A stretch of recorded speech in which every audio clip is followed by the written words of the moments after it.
Hey there team, welcome back to the channel and welcome to the overview. So today we're going to be having a look at Tainted Grail, the Fall of Avalon. So I've been playing this for the past couple of days in the 1.0 release branch, which should be out at the time of this video going up, or thereabouts, right? I've got an embargo, but I've been looking at the full build, even though this is an early access game. It's been in early access for 2 years or so. I will say I barely touched it in early access. I don't really have a lot of time for early access. I'll play the game when it's done. So if you're looking for someone to compare, you know, the 0.4 build to the current 1.0, I'm not your man, right? I can only say that I pretty much went in fresh-faced for the full build, and I had a really good time with it. The king's share of my time with this was excellent, not without its negatives, specifically the main story and specifically towards the end of my time with the game. And look, we'll bury that or backload that because that's where it comes in the story, but for the most part, I really enjoyed my time with it. And if you're not across it, these videos, these longer form reviews in everything but name, I'm going to tease apart the moving parts and what I enjoyed about it, and we're not going to score it. We've dropped that. People have expressed that they just enjoy me breaking down the game, so we'll stick with that. Another little caveat is, well, actually the main reason I don't call these reviews is because I put a time cap on my time spent with them. I do like covering all the new releases and giving them a fair amount of time, but I don't want to get bogged down for 500 hours in one game. So the average amount of time to clock a game is 18 hours according to How Long to Beat. So that's when I hung up this game basically. But there's actually still a lot more game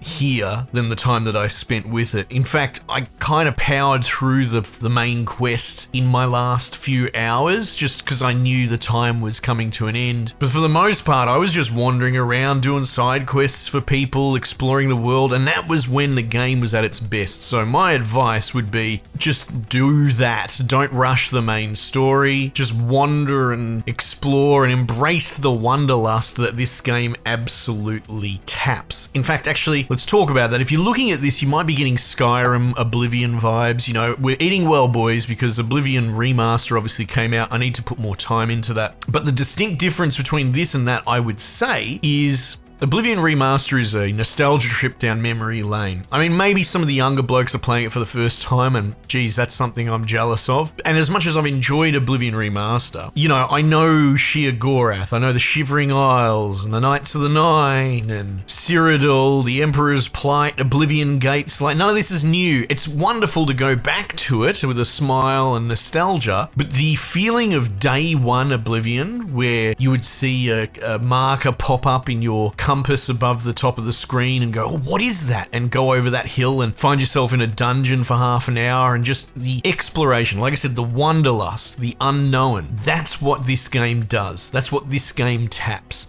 So if you're looking for that, this game is worth getting. And there are times where, like I said, the king's share of my time with this was just pulling on threads that were interesting. In some ways, it does that open world wandering and exploration and pulling threads better than Oblivion because it's a little less grounded. Like, there's a lot of weird structures in the sky and you're like, what the fuck is that, right? Like, it really teases you and tempts you to go and explore over there. And yes, I found myself multiple times on the way to a side quest I was interested in ending up in a smuggler's cave, uncovering a whole underground dodgy magic plant illegal setup. And like, I spent an hour in that cave just exploring it, scrubbing around, and had nothing to do with anything I was doing, but it was on the way. And these are the experiences that you get from Bethesda of yesteryear. So that's probably enough for some people to go out and buy it. But what we'll do now is we'll tease apart the moving parts, the mechanics, that sort of stuff, be a bit more in-depth, a bit more thorough. So the setting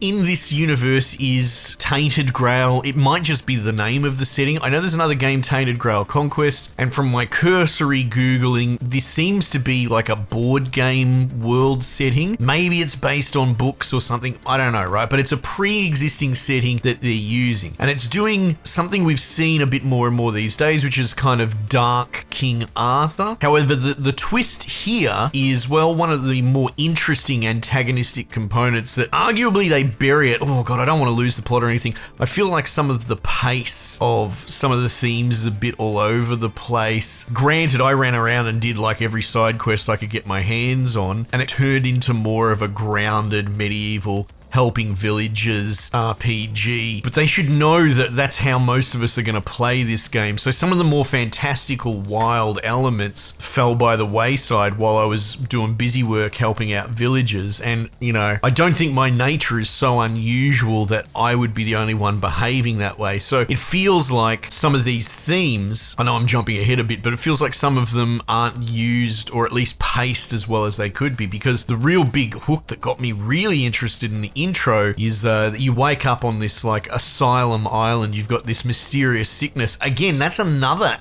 aspect, this red plague thing and weirdness, and it's more about like very fast, accelerated Cronenbergian body horror mutations that affect people. So there's something really gross and dysmorphic about all that. But the asylum is actually built upon this huge ruins, which can only really be described as something like Geiger-esque, leaning towards more like a Prometheus movie and the engineers. There are these forerunner, well, what are they called? Four dwellers, I think it was, but the predecessor people, alien giants with 4 arms that are kind of all died out, or are they? Because there's a whole rich history. But, you know, you go down into this ancient ruins and it's not really what you normally see in ancient ruins. It's more, like I said, it's like Prometheus. There's something kind of alien and ethereal to it all. And while that'll get you hooked, I feel like they kind of put that by the wayside for a little bit. But yes, so an unusual setting, to say the least. Much more dark horror. The place is Avalon, and the idea is that years and years before, this is very much after King Arthur's time. However, there seems to be some sort of cyclical component to it.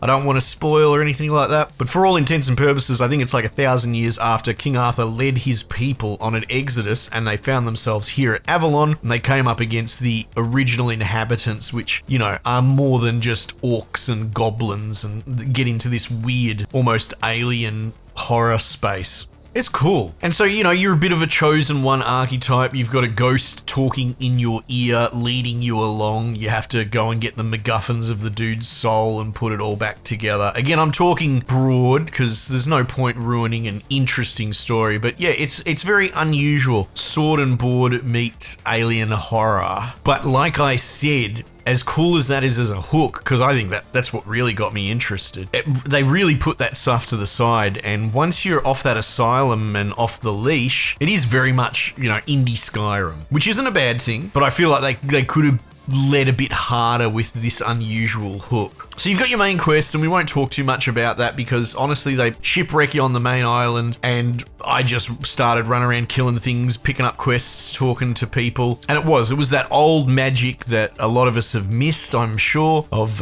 you know, your Skyrims, your Oblivions. It's probably worth comparing some of the mechanics as well. I think leveling is probably most important. It's been a long time since I played Skyrim, and I gave it a bit of a Google, but from what I recall, there is a pretty aggressive scaling system to a lot of Bethesda's games, which is to say, if I level up to level 10 or 20 or whatever, so does everything with me.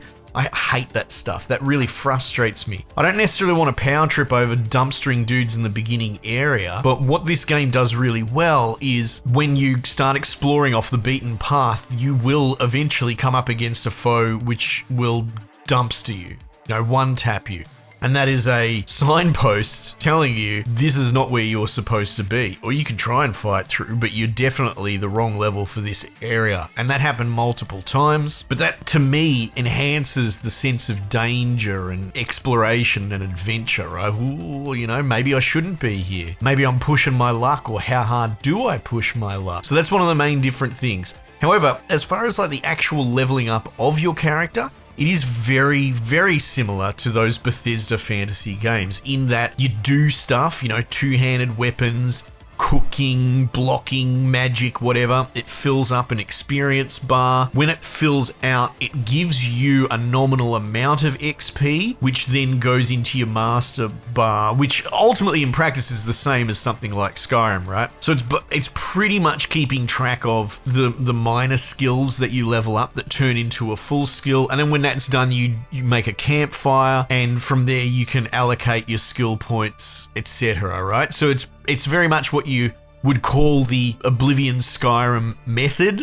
I don't know what else to call it, but much more hands-on. However, I will say, because of the scaling being absent, and I don't know if you ever really ran into this problem with something like Skyrim, but because the levels scale with your character, I don't know, if you went ballistic on alchemy in Skyrim, so you leveled your dude way up to level 30, but you had no combat skills, but now you're fighting level 30 dudes, that could probably be a problem. Well, that's not necessarily the problem here. Wherever you can get the levels, because it all just net increases your dude, which is great because that'll make it so you can fight through other areas. Like you level up your strength and that sort of thing. All of the different skills and abilities and the interplay between them to me is incredibly strong. I was actually taken aback by how viable so many different things were. Like if you follow me for any amount of time, I'm very much a glass cannon melee berserker when it comes to this sort of stuff, right? Give me barbarian, give me two-handed axes, that sort of stuff, I'm laughing. And I gave that a go for a while in this, and there was nothing wrong with it. I just wanted to try something different. But even from the two-handed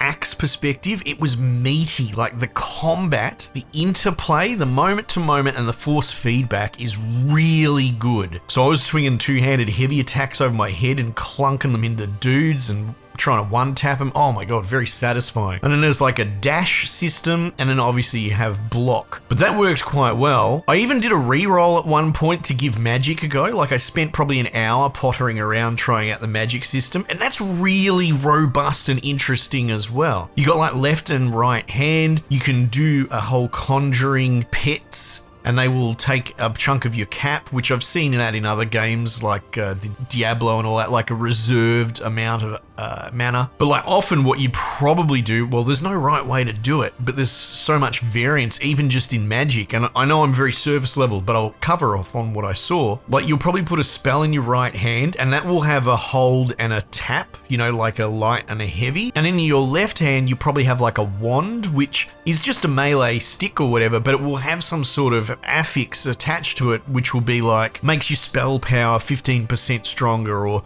you use 5% less mana as long as you have that equipped. So you sort of just have that in your dud hand while you're casting spells with the other. It's very interesting. And then you've got these other sort of elemental, I don't know what they were, but it's like an artifact you could hold instead of a wand. Again, it doesn't really do anything. I don't believe you can melee with it, but it will potentially charge. Like I had a few over the course of my play, like one was do fire damage and this thing will charge. So you would probably have a fireball spell, and as you fire it, the other thing in your other hand starts to build charge, and when it's filled up, you can cast whatever that ability is, and it'll be something super duper like a meteorite or whatever. So yeah, the magic and all the different spells I picked up, and you could weave that in. You could probably run heavy armor with a dodge build, maybe a sword and some spells. I didn't really use magic beyond that because I got set in my build. But yeah, it was really actually impressive just how wild all the different viable things were that you could do, and from the skill trees that you level up, you could come up with some really wild stuff. Archery I barely touched, but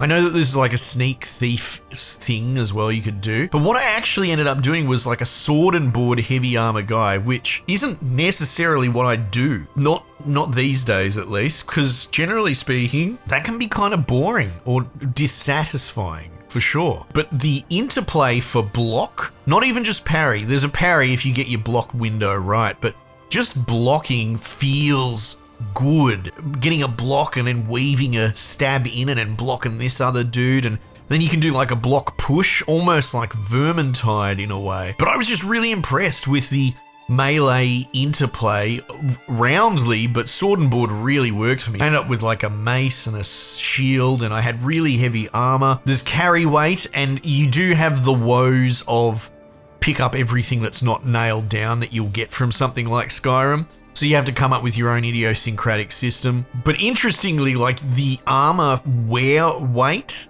is different, not separate, but it's different from your encumbrance overall. So how many wooden spoons can you carry out of a dungeon? That's your encumbrance. But you actually have a ceiling dictated by all your stat choices and your perks and all that sort of stuff, by how heavy an armor set you can wear. that gets into Souls-like territory, right? Like where you can roll or not. In this, you get little dashes. So if you're super light and you stay within it's very clear in your inventory screen, but if you stay in a light band, you'll still have like 3 dashes that recharge fast. One of the woes that I ran into early was, well, fortunately, I ended up with some really shit hot armor, but I didn't really meet the min stats for it. It was still good, but I was still working my way towards really be able to wear it and fill it out in earnest. And I couldn't wear all the bits of armor because my dude literally would become over encumbered by equipping them. Not necessarily carrying them in his backpack, but equipping them. So I had to come up with systems and level towards meeting those skill requirements to mitigate that. But yeah, so for my build, as an example, and everyone's going to come up with their own one, sword and board, very big focus on sort of armor and shield bonuses, not so much damage. Like I had a good mace that had a little like lifesteal thing on it, but I didn't use it that much. I did a lot of blocking and counter poking and, upgrades. One was called like the Hedgehog Knight or something like that, but like a lot of thorns damage. If someone hit me, they'd take damage back, or I ended up with this blood shield that if I blocked an attack, it would put a bleed on them. So very unconventional, very, like I said, shield and armor centric. As someone who plays all the Dark Souls that come out, I usually play pretty naked, agile, iframe dodge builds. I don't really find armor builds very viable, but in this case, yeah, it was really kind of refreshing just loading up on as much armor as possible and working around that. And as far as healing goes, well, actually, I'll just say crafting. There's a couple of different disciplines. There's like more like blacksmithing, which is everything together, leatherworking, building armor, upgrades. Then there's alchemy, potions, health potions, etc. But cooking, I got right into. I have a real soft spot for cooking minigames. And that was just absolutely satisfying. It has a random ingredient randomizer thing, and depending on your cooking level, it will depend what it randomizes in. So the chances of you discovering better recipes goes up the better you get at cooking. And you can eat food in combat, and what that does is it gives you like a heal over time as opposed to like a one-shot burst health potion. And you can eat lots and lots of different food at once, and you can kind of jack your heal over time up a bit. And so that was my interplay. I'd wade into a group of like 5 bandits and put my shield up, and I'd dodge occasionally. I'd look for maybe a parry, but generally just a solid block to hit them with my procs back for hitting me. And then I'd be munging back food non-stop during combat to keep my health topped up. And it worked really well. And I would say it's a fairly unconventional build, which should probably be more conventional. It makes you realize that I think the traditional sword and board builds aren't quite as viable in a lot of games because I suppose they're like the OG. But yeah, look, before long you find yourself in this place, the Horns, which is like a main city, and going around and helping people out. And just the way it's written, it was good. Like, one of the touchstones I've got is Avowed. I don't necessarily want to bash Avowed, but every character in Avowed is a fucking smart ass straight out of like a Marvel Universe Disney show or something like that, including your main character in that game. And it's just insufferable interacting with anyone ever. In this, it just plays it much more straight, and there's something kind of wholesome and endearing, if basic, about some of these characters. I found one dude, he sort of elected to have this watch down by the sea, and I probed him for questions, and turns out he's a bit of a fan of furniture, of all things. And he admitted, he's like, it's a bit weird, I just sit here on my watch, whittling away, making chairs and that sort of stuff. I'll sell you some if you buy a house. And he gave me missions to fix up the base and maybe build out the dock, that sort of thing. Another bloke was on watch and he was freezing cold, and he gave me a recipe for a really good fur coat, and I made that, and I had a moment where I thought about just keeping it for myself, but I had the recipe and I was like, I'll just kill some more wolves and I'll make one for me. I'll get this poor bloke, he helped me out, I'll help him out. Like, I found myself getting into it and less gamifying it than I probably do with a lot of games. So that's something to be said that's very positive. One of the big highlights is I ended up in a tavern dive down by a seaside talking to some chick in the corner who's she's like an advisor from some far off queendom, and she's hunting down a shipwreck that was transporting like some sort of Cthulhian artifact, and she gives me a book and I need to read it and figure out where the coordinates of the shipwreck are, and then go, and that was a whole adventure. I hatched an egg of a little sidekick that looks a lot like the pet from bloody Star Wars Outlaws. I found a lake just filled with blood with a secret entrance that I nearly didn't find, actually, and that led into a huge quest line that I had to stop halfway because I got damage checked pretty badly, so I want to know what's down there. So these are just some examples and light spoilers, I suppose. I'm avoiding it, but I'm broadly giving you an idea that the spirit of high adventure across an unknown land is absolutely on full display here, and it's the strongest part of this game. However, as I alluded to, my last few hours with this were a little bit unpleasant. I didn't love it, and honestly, I just elected to put it down as opposed to follow the spiral downward. And we'll touch on it briefly. I'll talk as broadly as I can, but maybe spoilers, right? At least in snippets. Nothing explicit or anything like that, but to give you the idea of my frustrations, I might have to proffer some information. But look, that said, if you've enjoyed everything I've said so far, it shouldn't mar it. Like 90% of this game is great. If you're sold, maybe that's enough. Just buy it and play it and make up your own mind. Anyway, I became aware that I was just doing a lot of side quests. I wasn't pushing the main quest forward, and checking the clock, I thought, well, maybe the last few hours we push out the main quest a bit more. And it made me realize that the main quest is actually kind of the weakest part, or at least where I was up to. A lot of, go to the leader of a town. Hey, I've got the answer to your problem, but I'm not going to give it to you. Go around and help some people. Then, be a friend of the community. That sort of cop-out, lazy design, right? So I ran around doing side quests, spoke to this bloke. Then he started sending me on back and forth quests to another village. And wouldn't you know it, when I got to that village, I had to do them fucking favors because they were withholding information as well. So it's just very, very weak, and a lot of back and forth nonsense, and a lot of gatekeeping story progression unrealistically. In fact, there was a point where a dude refused to tell me the big twist that was about to be dropped by him in an almost meta writing thing. Like, he realized it was going to be big, and so he just told me to go to this place and see for myself, which just further compounded my frustrations. I was like, just fucking tell me, man. And I feel like after that sort of setup, the shoe dropping on this halfway twist